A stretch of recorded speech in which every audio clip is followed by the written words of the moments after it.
Joining me now to discuss the potential global fallout is Ian Bremmer. He's president of Eurasia Group at G0 Media. Ian, it's good to have you. And Boris Johnson just announcing he wants the G7 to meet virtually in the coming days. But what are they possibly going to do? Well, it's a little late for that. I mean, part of the issue here is so little coordination between the United States and the allies that we've been fighting side by side with for 20 years now. The decision to withdraw was made unilaterally by the Biden administration. The timeline, as well as issues of coordinating humanitarian aid, refugees, dealing with the planning for the evacuation. I mean, actually, the United States acting ambassador, fled the country this weekend. The British ambassador is still there, trying to help Brits get out. So, I mean, just the complete absence of coordination. And the United States, under the Trump administration, there was a lot of the U.S. is unilateral, it's America first.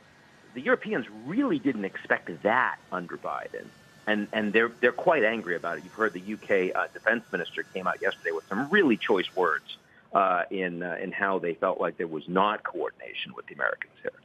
So there's so many different questions asked. I just want to throw in here as well this news that we have the publisher of the Washington Post pleading with the White House to help remove more than 200 journalists and related people out of the Kabul airport in Afghanistan and back home to the U.S. And actually, the head of the Afghanistan Central Bank has been on Twitter sharing his own story where he was caught totally off guard by the developments, tried to make it out in an aircraft himself, basically couldn't. I mean, and this is all as they're watching the elites in the country and the politicians flee on private jets. So okay, let's roll back the clock 5 days. What should have happened? Well, I have to say, first of all, I understand and am basically aligned with the decision to end the U.S. presence in Afghanistan. That was a popular decision. The Democrats, Republicans, Independents all support it. But how one goes about doing that is a very different story.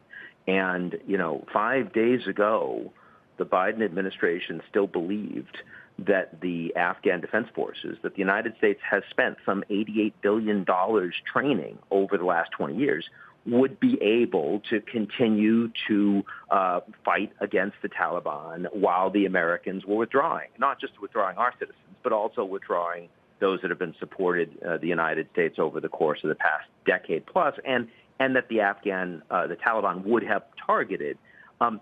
Though that was completely wrong.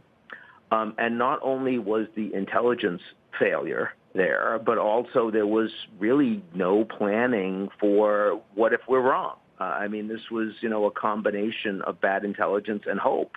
And you've watched that fall apart. And whether you're a Biden supporter or a Biden detractor, it's impossible not to recognize the failure of execution on foreign policy that is truly staggering. I mean, beyond that of anything I've seen from a U.S. administration since the beginning of this war. Although there's plenty of blame to go around, yes.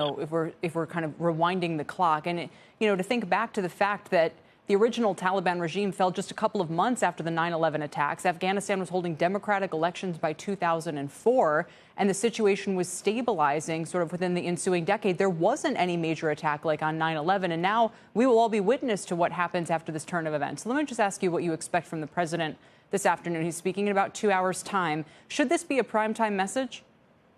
It's good that he's doing this today. Earlier today, they were talking about in the coming days, and I think that they were losing control of messaging really, really fast. Biden not being in the White House, talking on national security by Zoom and not having his key advisors there with him personally is not the right message. So it's good that he's doing that. I mean, the basics of the message will be pretty clear in the sense that Biden has argued, and I think correctly, that the status quo he was handed when he took over as president was not sustainable. There was already a significant drawdown of U.S. troops, and the Taliban had gotten significantly stronger. And the assessment internally by the Biden administration was that you couldn't maintain that status quo. You would lose to the Taliban over the course of his administration. So you had to either increase forces, which no one wanted to do in the Biden administration, would have been quite unpopular in the U.S., or you needed to leave.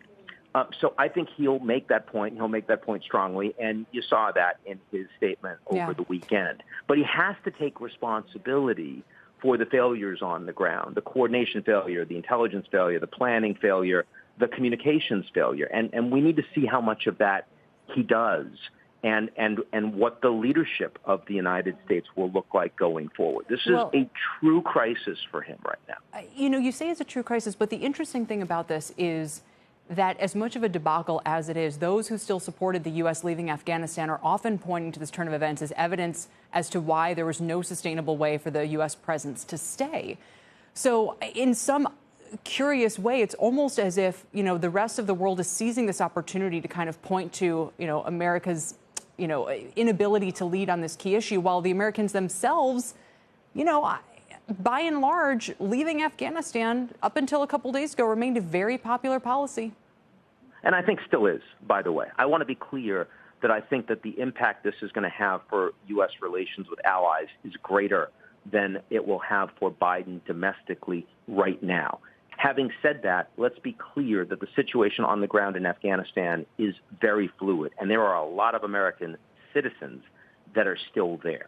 And so, if you ask me, if they're able to get through this with no Americans getting killed on the ground, then I think you still get your $3.5 trillion in infrastructure done. And I don't think a lot of people are voting on the basis of Afghanistan policy come midterms or come 2024 elections. On the other hand, if this becomes a hostage situation, if there's firefights and there are American journalists, other citizens on the ground that are actually captured by the Taliban, killed by the Taliban, this becomes an ongoing headline for weeks or months. This destroys Biden's presidency.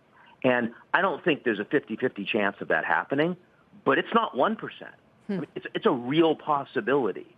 And that never should have been plausible. So I just want to be clear that talking to you right now, I wish I could respond as confidently to your question as I would like to, as you would like me to.